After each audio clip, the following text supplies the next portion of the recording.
व्याख्या आप करेंगे, क्या कुछ बताएंगे काशी से हमें?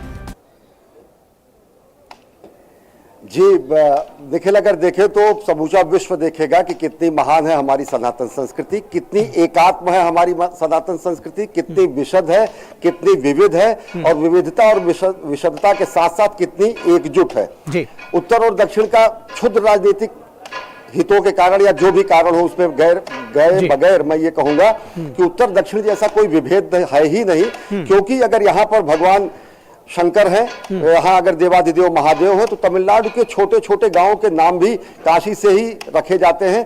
हजारों मंदिर जो है वो काशी विश्वनाथ के नाम से हैं। वहां के लाखों लोगों के नाम काशीनाथ जैसे हैं, काशीनाथ उपनाम जैसे हैं। और जो वहां की परंपरा है, अगर यहाँ पर हम गणेश की पूजा करते हैं तो वहां पर मुरुगन की पूजा होती है, कार्तिकेय की पूजा होती है। अगर यहाँ विनायक की पूजा होती है तो वहां भगवान कार्तिकेय और मुरुगन की पूजा होती है। और सबसे बड़ी बात अगर देखें तो काशी में जो कि हृदय स्थल है, आध्यात्मिक स्थिति वो है, मेरु आध्यात्मिक नाभि केंद्र है हमारे सनातन संस्कृति का। सारे भारत के मतांतर, सारे भारत के संप्रदाय यहाँ पर सनातन संस्कृति के इस स्तंभ में आकर समाहित हो जाते हैं। यहाँ विशालाक्षी देवी का मंदिर है, यहाँ पर कांची कामकोट का पीठ का मंदिर है, यहाँ पर तमिलनाडु के नाम से अनेक मंदिर है। और सबसे बड़ी बात, पांड्य, चोल और जो शासक रहे, राष्ट्रकूट शासक रहे, और ये जो दक्षिण भारत के बड़ी जो शैव परंपरा के महान शासक रहे, उन्होंने काशी से भगवान के लिंग को ले जाकर, भगवान के शिवलिंग को ले जाकर वहां स्थापित करने की जब कोशिश की, और जिस विशेष बैलगाड़ी से या विशेष गाय से वो ले जा रहे थे, ऐसी कहानी है, तो वो जब तेनकाशी पहुंचने के बाद वो गाय वहां से बढ़ी ही नहीं, तो वहीं पर उन्होंने ही भगवान के विग्रह को, शिवलिंग को वहीं पर स्थापित कर दिया जो वो काशी से लेकर जा रहे थे। तेन काशी वहां पर है, काशी यहाँ पर है तो उसे दक्षिण की काशी कहा जाता है। यहाँ पर वहां शिवगंगा नाम के शहर हैं, यहाँ पर अगर गंगा है तो वहां पर उतने ही कावेरी और गंगा के सम्मिलन जैसी स्थिति है। जो मैं ये कह रहा हूँ निश्चित तौर से निखिल कि ये हमारी एकात्मता को प्रकट करने का, एक भारत श्रेष्ठ भारत को स्थापित करने का ये सबसे बड़ा मंच है। और वही पूरी दुनिया देखेगी कि कितना एकात्म स्वरूप है हमारा और कितना विशद स्वरूप है हमारा। ये समागम पूरा 1 महीने चलेगा और ये दुनिया देखेगी कि कैसे एक भारत श्रेष्ठ भारत का स्वरूप है। जी चाहेंगे, आपने बताया 1 महीने समागम चलेगा, निश्चित तौर पर अपने आप में अनोखा है। किस तरह से ये समागम आगे बढ़ेगा, क्या कुछ इसमें कार्यक्रम होंगे? जैसा कि कहा गया कि संस्कृतियों का मिलन है, आध्यात्मिक उन्नयन के लिए लोग पहुंच रहे हैं, शैक्षिक उन्नयन के लिए पहुंच रहे हैं, तो क्या कुछ किस तरह से ये मिलन, ये समागम आगे बढ़ेगा कार्यक्रम के तौर पर, वो भी जानकारी दें।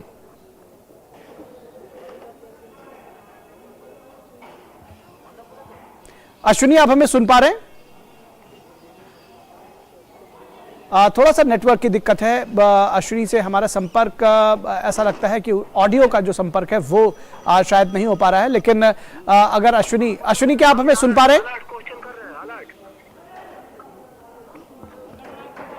अश्विनी से हमारा संपर्क, जो ऑडियो संपर्क है वो टूट गया है। फिलहाल उनको दोबारा जोड़ने की कोशिश की जा रही है, लेकिन हम आपको बता दें कि बेहद महत्वपूर्ण ये जो काशी तमिल संगमम है वो उसकी शुरुआत आज से हुई है और 1 महीने तक ये चलेगा। अभी हमने आपको तस्वीरें दिखाई किस तरह से रामेश्वरम से जो ट्रेनें चली हैं उसमें स्पेशल कोचेस लगाए गए हैं। और अश्विनी एक बार फिर से हमारे साथ जुड़े हुए दिखाई दे रहे हैं। अश्विनी, आप हमको सुन भी पा रहे हैं ना?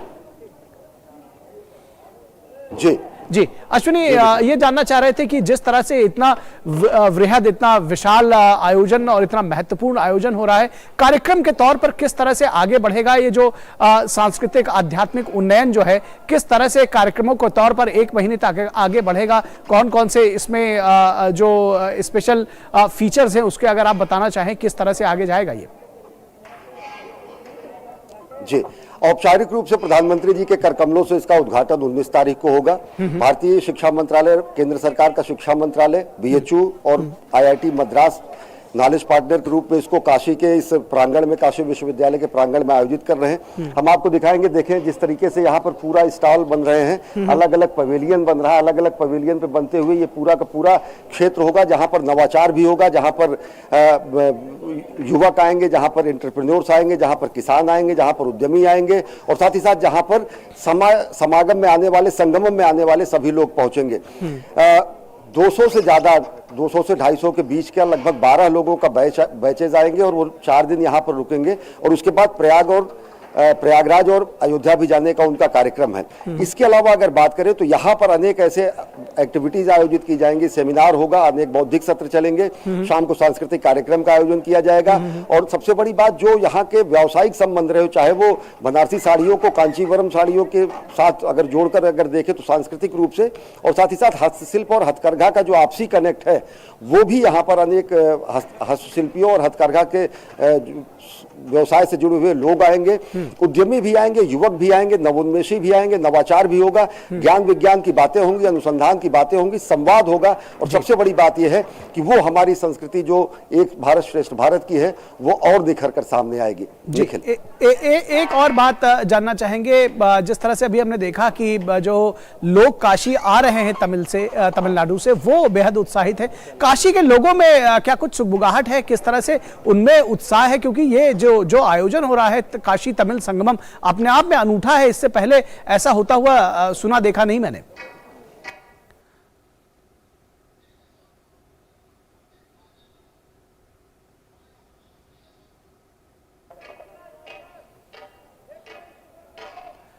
लगता है कि अश्विनी तक हमारी आवाज नहीं पहुंची है। अश्विनी, आप हमें सुन पा रहे हैं?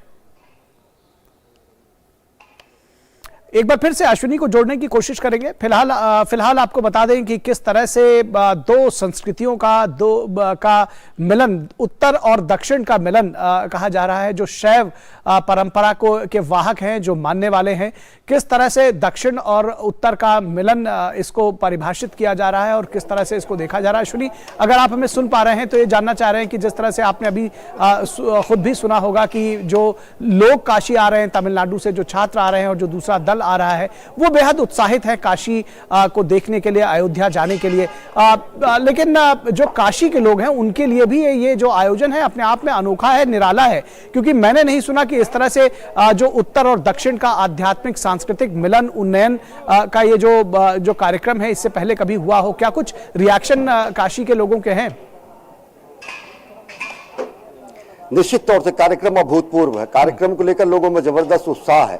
बड़े बड़े होर्डिंग्स लगे हुए हैं पूरे शहर में, जो कि वड़क्कम काशी, और साथ ही साथ अतिथियों के स्वागत के लिए आतुर, अनेक ऐसे शब्दावलियों का प्रयोग करते हुए स्वागत में उनके बोर्ड लगाए गए हैं। हाँ, एक चीज जरूर है कि इसे पुनर्व्याख्यायित करने की कोशिश की जा रही है। निखिल, एक चीज मैं और बताना चाहूंगा। अभी हम लोग जथाश्वमेध घाट पर गए।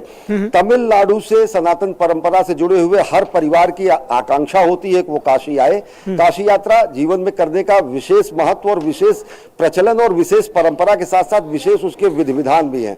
लोग आते हैं, त्रिवेणी पहुंचते हैं, गंगा स्नान करते हैं प्रयागराज में, फिर उसके बाद अगर राम जन्मभूमि जाना चाहे जाए, नहीं तो फिर वो गया जाते हैं। गया जाकर वो वहां पर पिंडदान करते हैं। वहां से फिर आने के बाद काशी में गंगा तट पर भगवान विश्वनाथ के दर्शन करने के बाद रामेश्वरम से लाए गए बालू से, वो अपने साथ रामेश्वरम से बालू लेकर आते हैं और उस बालू से विशेष शिवलिंग बनाते हैं और उसी तरह से विग्रहों की स्थापना करते हैं, कार्तिकेय की, गणेश जी की, पार्वती जी की, और साथ ही साथ राम की, विष्णु की, ब्रह्मा की।